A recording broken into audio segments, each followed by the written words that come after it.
Hello my friends, welcome you back to my channel Kumar GS battlefield. इस चैनल पे हम सारे टॉपिक, कहीं से भी कोई टॉपिक लेकर के उस पर डिस्कस करते हैं, like a GS general study, and there is no limitation of study and there is no limitation of any topic from anywhere. You can pick any point, any topic and have a healthy discussion over here. So similarly, I have taken today a topic from chemistry.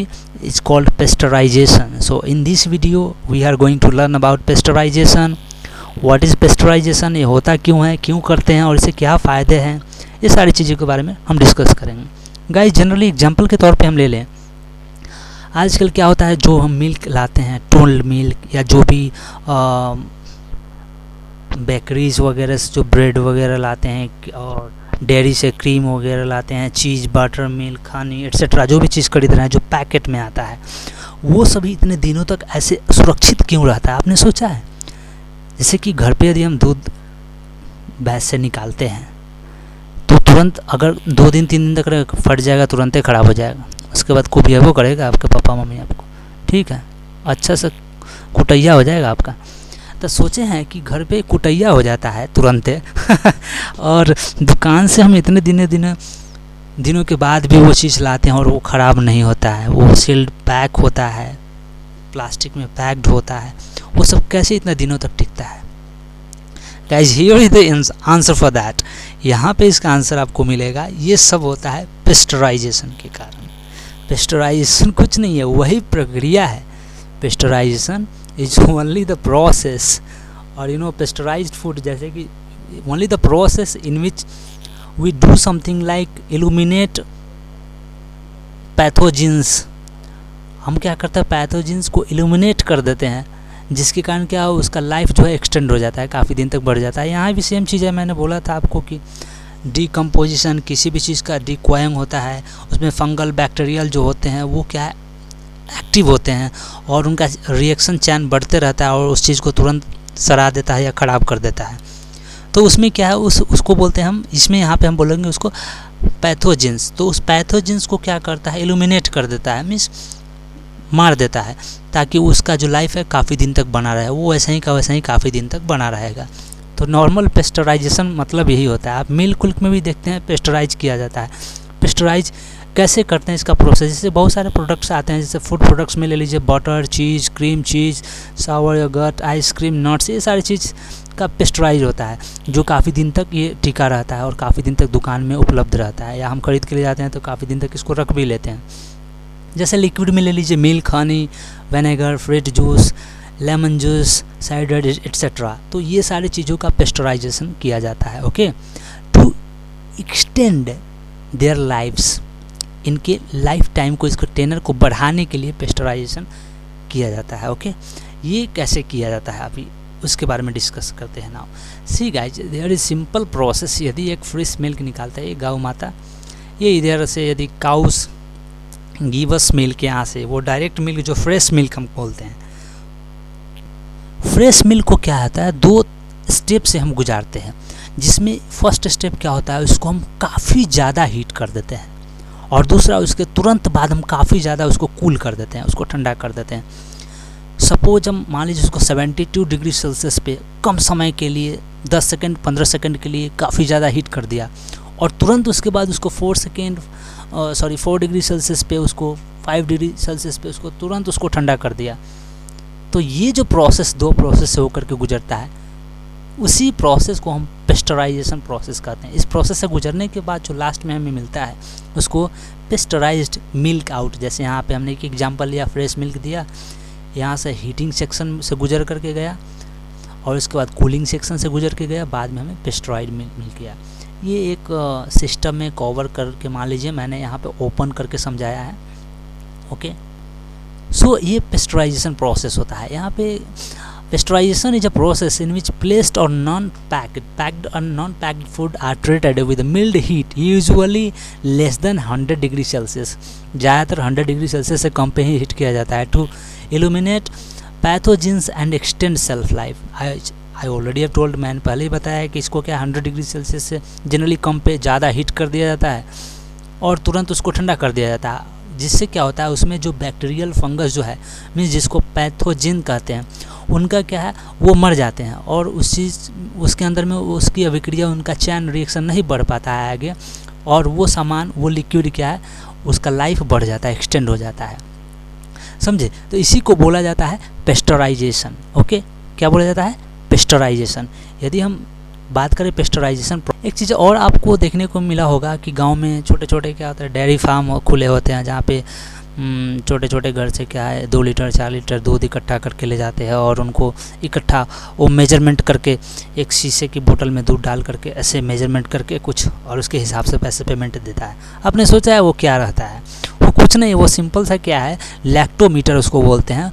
वो किस काम में आता है, मतलब दूध में कितनी प्योरिटी है, उसमें कितना मीन्स कितना अमाउंट जो है उसमें क्या बोलते हैं हम उसको, क्रीम कितना है, क्रीम ज़्यादा है कम है, कि उसकी प्योरिटी को, मतलब उस मिल्क की प्योरिटी को मेजर करने के लिए लैक्टोमीटर का इस्तेमाल किया जाता है। लैक्टोमीटर क्या है, ये it works on the basis of specific gravity के आधार पे ये कार्य करता है। स्पेसिफिक ग्रेविटी ऑफ मिल्क, जैसे आर्किमिडीज ने जो प्रिंसिपल दिया था, relative density of milk with respect of water, तो इस सिद्धांत पे कार्य करता है लैक्टोमीटर। इससे आसानी से हम दूध की शुद्धता को नाप लेते हैं, उसकी शुद्धता को मेजर करते हैं, किसी से, लैक्टोमीटर से। तो ये एक इम्पोर्टेंट क्वेश्चन है एग्जाम के पर्पज से। Lactometer is used to measure the purity of the milk और to find out the amount of cream in it, कितना क्रीम की मात्रा है उसमें, कितना प्योर है, उस चीज़ को मेजर करने के लिए लैक्टोमीटर का इस्तेमाल किया जाता है। और पेस्चराइजेशन प्रोसेस समझ गए, किसी भी पैक्ड और नॉन पैक्ड फूड को हीट करके उसमें जो पैथोजेंस है उसको इल्यूमिनेट कर देना, मार देना, ताकि उसका लाइफ टाइम बढ़ जाए, उसको पेस्चराइजेशन कहा जाता है। ओके, अभी देखिए पेस्चराइजेशन जनरली जो है 3 तरीके से किया जाता है। एक होता है LTLT, दूसरा HTST, तीसरा UHT। LTLT को बोलते हैं low temperature longer time. Low temperature means temperature कम होगा और लंबे समय तक होगा, जैसे 65 डिग्री सेल्सियस पर 30 मिनट के लिए, अगर 65 डिग्री सेल्सियस पर 30 मिनट के लिए उसको गर्म किया जा गया है तो कॉल्ड होल्डिंग बैच मेथड। इसको होल्डिंग बैच मेथड भी बोलते हैं, ज़्यादातर इस्तेमाल इसी चीज़ का होता है, बैच मेथड का। मीन्स बैच मेथड कहने का मतलब you remember this thing, LTLT, batch method means LTLT, low temperature longer time, low temperature longer time, in which we do with 65 degree Celsius for 30 minutes। 65 या 62 से above रहता है, 62 से above degree Celsius पे, और 30 मिनट के लिए गर्म कर रहे हैं, मीन्स लंबे लो टेम्परेचर पे लंबे समय के लिए, ठीक है। दूसरा होता है high temperature short time, HTST, high temperature short time. इसमें ध्यान देना है कि 70 डिग्री से ऊपर, मतलब 72 डिग्री सेल्सियस पर 15 सेकेंड के लिए, ओनली फॉर 15 सेकेंड के लिए यदि गर्म किया जाए तो इसको क्या बोलते हैं, high temperature short time. Means followed by rapid cooling to below 10 degree Celsius. इसमें क्या है ना, तुरंत इसको ठंडा कर लिया जाता है, गर्म करने के तुरंत बाद इसको 10 डिग्री सेल्सियस से भी कम टेम्परेचर पे इसको ठंडा कर लिया जाता है, और इसको कॉन्टिन्यूअस सिस्टम और फ्लैश पेस्चराइजेशन भी कहते हैं। तो 2 तरीके का पेस्चराइजेशन ज़्यादातर पूछा जाता है, ध्यान रखिएगा, एक बैच मेथड, दूसरा फ्लैश मेथड। बैच मेथड किसको बोलते हैं, LTLT को, लो temperature longer time, means 65 degree Celsius या 62 डिग्री सेल्सियस पे 30 मिनट के लिए, और high temperature short time HTST बोलते हैं फ्लैश पेस्चराइजेशन, जिसमें 72 डिग्री सेल्सियस पे 15 सेकेंड के लिए रखते हैं और तुरंत उसको ठंडा कर लेते हैं 10 डिग्री सेल्सियस से भी कम टेम्परेचर पे। तीसरा आता है अल्ट्रा हाई टेम्परेचर UHT, जिसमें 100 डिग्री से अबव लाइक 149 डिग्री सेल्सियस पे 1 सेकेंड के लिए रख लिया, और 93 डिग्री सेल्सियस पे 3 सेकेंड के लिए। देखिए डिग्री टेम्परेचर जब घट रहा है तो टाइम बढ़ जा रहा है।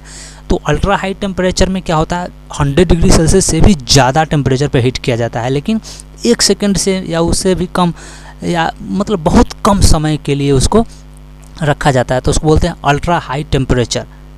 समझ गए?